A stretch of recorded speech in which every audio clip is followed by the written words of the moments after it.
Of the Jefferson Parish Fire Department killed in a boat accident. Jefferson Parish Fire Chief Charles Hudson is joining us live. Chief, we can't thank you enough for taking the time out of your schedule to speak with us. How are you doing? Good morning. Thank you for having me. Talk about Lieutenant Dennis Casey Jr. was a special man. For those who didn't know him, what would you like the public to know about him? Genuine character, someone that took the service very deeply to his heart. A person's person, the camaraderie between him and the fireman became his second family. Um, Someone that loved to serve, someone that was dedicated to his profession. And it's our understanding this was a private accident on a private boat that happened off duty, correct? Yes, sir. Talk about the support that you have received, Chief, through other agencies. We have seen statements coming from different states, different parishes. What has that meant for you? It's very welcomed. We appreciate all support from the neighboring fire departments, regions.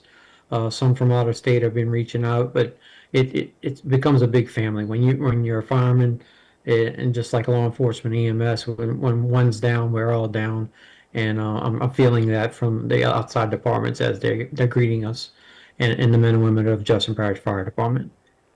Walk us through, Chief, where you were when you got the news and how you found out about this.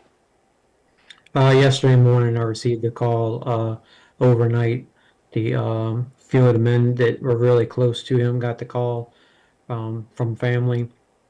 Went out to the incident scene, and uh, they went through some tough times there. Something unexpected like this to happen, and all of a sudden you get a phone call, and a brother is gone. A brother is gone. Wow. It shows how tight y'all are and tight knit of a community the fire department is. Is he leaving behind family, children? One son and two daughters. And like I said, amongst the firemen, it's just such a big brotherhood. Dennis was one that would like to share his station, his community, his department.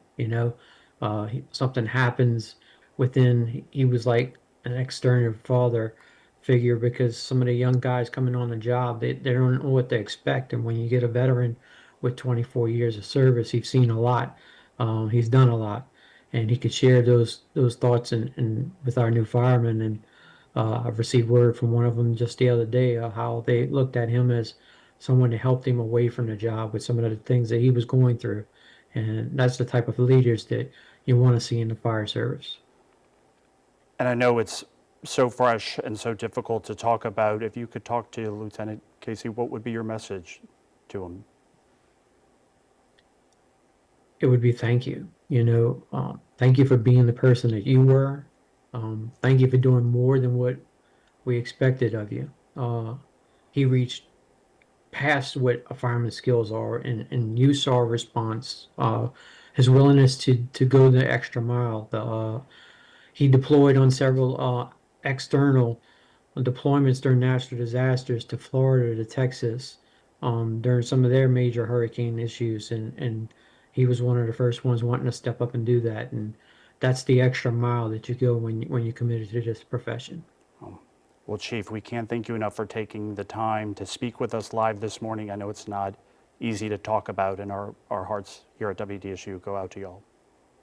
Thank you. I really appreciate it. All right. Thank you, Chief.